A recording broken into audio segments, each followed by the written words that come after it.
Assalamualaikum, bertemu lagi di Belajar Kimia bersama Bu Nur. Hari ini Ibu akan menjelaskan tentang pembahasan soal TKD Kimia bagian 2. Oke, ini nomor 36 lanjutannya. Soalnya yaitu untuk memperoleh larutan dengan konsentrasi tepat 0,5 molal, maka 125 gram CuSO4 itu dapat dilarutkan berapa gram. Oke, jadi kalau kita lihat di sini Ibu sudah tuliskan, Ibu tinggal menjelaskan saja. Persamaan untuk molalitas itu adalah lambangnya M, kemudian mol per massa pelarut dalam kilogram. Kalau kita ingin jabarkan mol, kita akan memperoleh gram per mr dikali 1000 per massa pelarut ini dalam gram.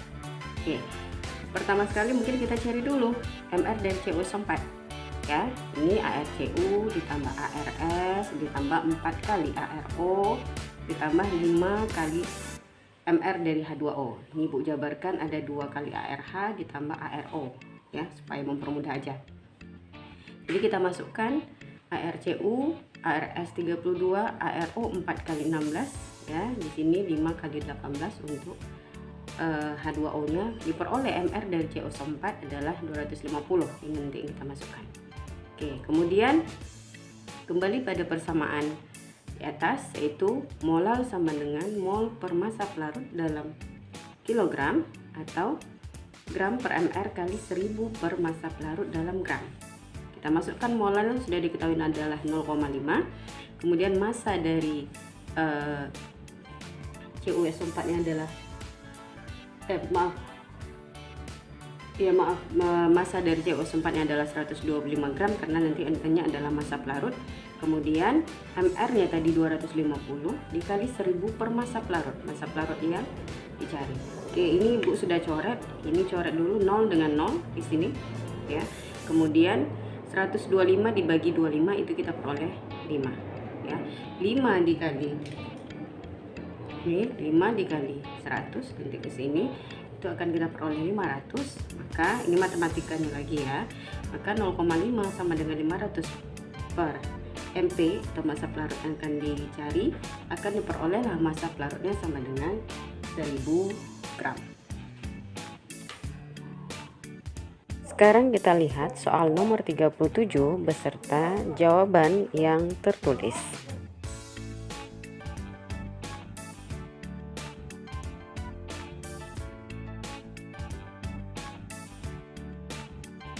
Oke, kemudian kita lihat soal nomor 28. Dari soalnya itu diketahui data beberapa reaksi entalpi. Ya, ada 3 data entalpi di sana. Kemudian yang ditanya adalah entalpi pembentukan CaOH 2 kali. Ya, oleh karena itu, karena ditanya adalah entalpi pembentukan CaOH 2 kali, maka kita buat dulu persamaannya. Persamaan pembentukan CaOH 2 kali. Ingat, CaOH 2 kali itu pembentukannya adalah dari unsur-unsurnya. Sehingga kalau misalnya kita akan membentuk CaOH 2 kali, tentu unsurnya di sini ada Ca, ada H, dan ada O. Namun untuk beberapa atom itu ditulis dalam bentuk dwi-atomik. Contohnya H2. H menjadi H2. O menjadi O2, N menjadi N2 ya. Kemudian kelompok halogen misalnya Cl2, I2 dan sebagainya.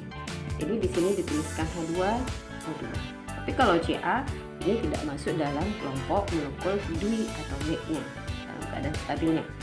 Sehingga reaksi inilah yang nanti akan ditanya delta H-nya berapa. Kemudian dari data soal yang diketahui, maka ada data-data yang diketahui tadi, kemungkinan kita akan balik reaksinya ataupun mungkin dibagi koefisiennya atau juga dikali koefisiennya, tergantung dari permintaan reaksi yang akan kita cari. Kita lihat dulu Ca mungkin ya. Sebelah kiri ini dimintanya adalah Ca. Posisi Ca itu yang akan kita cari adalah sebelah kiri. Dari data soal itu juga sebelah kiri. Artinya data 2Ca ditambah O2 menjadi 2CaO, itu tidak kita balik, reaksinya tetap. Namun perhatikan koefisien. Koefisien yang diminta itu koefisiennya 1, tapi dari data soal koefisiennya adalah 2. Maka bersama reaksi tinggal kita bagi 2 koefisiennya.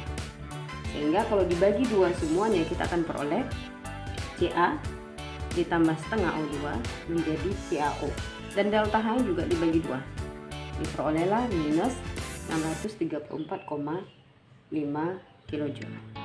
Kemudian kita lihat di sini dimintanya H2 dengan koefisien 1 ya.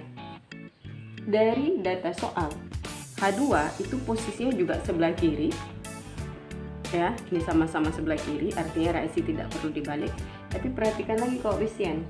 Koefisien yang dimintanya adalah 1, sedangkan dari data soal ada 2, maka kita bagi 2 sehingga kita peroleh bersama reaksinya H2 ditambah setengah O2 menjadi H2O. Delta H juga dibagi 2, diperolehlah minus 285,5 kJ. Kemudian O2 ini secara otomatis sudah ada di sini ya. Nah, sekarang kita lihat yang CaOH 2 kali. CaOH 2 kali dimintanya sebelah kanan. Ya. Pada data reaksi itu posisinya juga sebelah kanan. Koefisiennya dari reaksi diminta adalah 1, ternyata dari data soal juga 1. Artinya reaksinya tidak kita apa-apakan, tidak perlu dibalik, tidak perlu dibagi koefisiennya ataupun dikali. Kita tuliskan saja CaO ditambah H2O menjadi CaOH 2 kali. Kita masukkan delta H-nya minus 64 kJ ya. Kemudian di sini sudah Ibu coret ya, yang sama dan posisi yang berseberangan, artinya ini posisinya sebelah kiri dan ini adalah sebelah kanan panah. Ini kita coret. H2O juga posisinya sebelah kiri panah dan sebelah kanan panah, ini kita coret. CaO sama coret, H2O sama dicoret. Turunkan yang tinggal, maka yang tinggal adalah Ca sebelah kiri, kita posisikan kiri, Ca ditambah setengah O2 tambah setengah O2 menjadi O2 ditambah H2 menjadi CaOH 2 kali, dan delta H-nya ini juga ditambahkan, maka akan kita peroleh delta H-nya minus 984 kJ.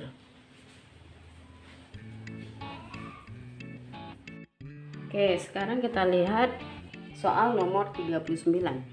Diketahui di soalnya yaitu laju pembentukan O3 ya, atau ozon diketahui sebesar, laju reaksinya adalah 2 kali 10 pangkat minus 7 mol liter min 1 second min 1. Yang ditanya adalah ini. Yang ditanya adalah O2 ya.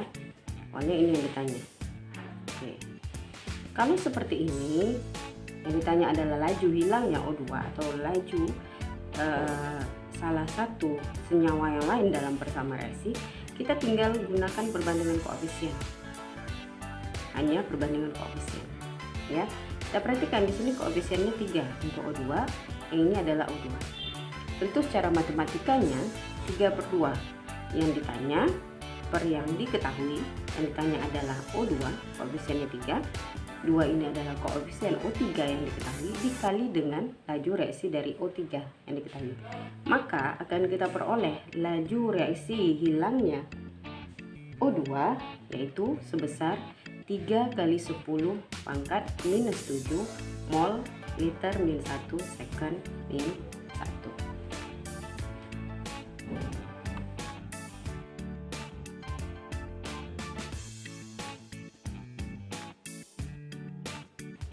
Kemudian kita berpindah ke soal nomor 41. Soalnya adalah pada oksidasi 1 mol kalium iodida menjadi kalium iodat, dilepaskan elektron sebanyak. Jadi untuk mengetahui elektron itu kita bisa menggunakan dengan cara bilox ataupun dengan cara ion elektron ya. Kalau cara bilox kita tentukan bilox seluruh unsur yang ada dan mana nanti akan mengalami perubahan. Jadi kita harus tahu dulu kalium iodida itu apa, Ki. Kalium iodat itu adalah KiO3. Kemudian di sini membuatkan Bilox K karena merupakan golongan 1A. Golongan 1A Biloknya ada plus 1. Nanti kalau dia golongan 2A itu berarti plus 2. Ya, jadi kalau logam itu selalu positif. Otomatis di sebelahnya ini adalah min 1. Karena jumlah Bilox itu sama dengan 0. Di sini K plus 1. Kemudian tentu I-nya min 1 supaya jumlahnya 0. Kemudian kembali lagi K itu adalah plus 1. O di dalam aturan itu adalah umumnya min 2. Sehingga kalau misalnya kita cari-cari gitu ya, Bilox, ya kalau kita masukkan Bilox K ditambah Bilox I tambah 3 kali Bilox O itu sama dengan 0. Sehingga kalau kita masukkan Bilox K adalah plus 1 ditambah I ditambah 3 kali min 2 ini sama dengan 0, maka kita akan peroleh Bilox I adalah plus 5. Ini dia. Oke. Dari sana ya, perhatikan ini akan mengalami perubahan Bilox itu adalah I. Perubahannya dari min 1 menjadi plus 5, dia yang berbeda ya. Jadi kalau kita lihat dari min 1 ke plus 5 tentu terjadi peningkatan Bilox sebesar 6. Inilah yang merupakan jumlah elektron yang dilepaskan ya. Jadi kenaikan atau penurunan Bilox itu merupakan banyaknya elektron dilepaskan. Atau kalau misalnya kita buat dengan cara ion elektron, Ki itu kita ambil ionnya saja, I-, KiO3 kita ambil ionnya saja, IO3-. Kita masukkan. Kita lihat di sini ada 3 O. Kita buat, setarakan dulu O-nya, kita tambah 3 H2O. Otomatis karena awal yang kita menyetarakan O, tentu hanya terbawa, hanya berubah menjadi 6. Kita tambah di sini 6 plus ya, supaya muatan kiri dan muatan kanan itu sama ya.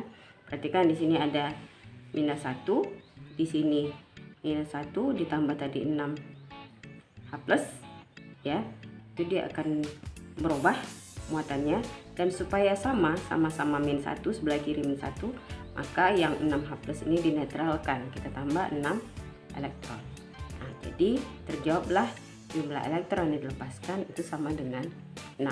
Jadi bisa dua cara, dengan cara Bilox ataupun dengan cara ion elektron. Kemudian kita lanjut dengan soal nomor 42 beserta jawabannya. Dan yang ini adalah soal nomor 43 dan perhatikan jawabannya. Sekarang soal nomor 44, perhatikan penjelasan tulisan jawabannya. Kemudian ini soal nomor 45. Diketahui ada reaksi kesetimbangan CO ditambah H2O menghasilkan CO2 ditambah H2. Kemudian mula-mula itu diketahui mol CO dengan H2O adalah 1 mol.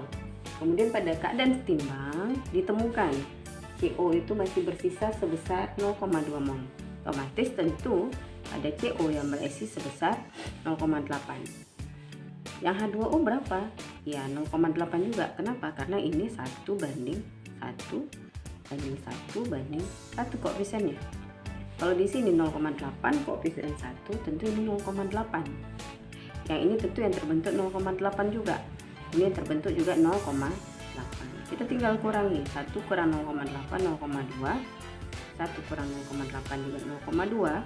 Ini 0,8 dan ini juga 0,8. Umpamanya volumenya adalah, jadi karena di sini tidak disebutkan volume, jadi kita anggap aja volumenya 1 liter.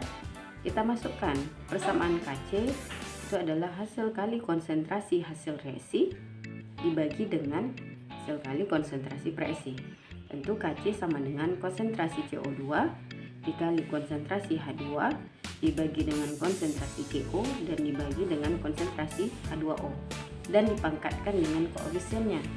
Tapi karena koefisiennya semuanya 1, ya udah seperti ini saja. Sekarang kita masukkan angka-angkanya pada keadaan setimbang, ini yang kita masukkan.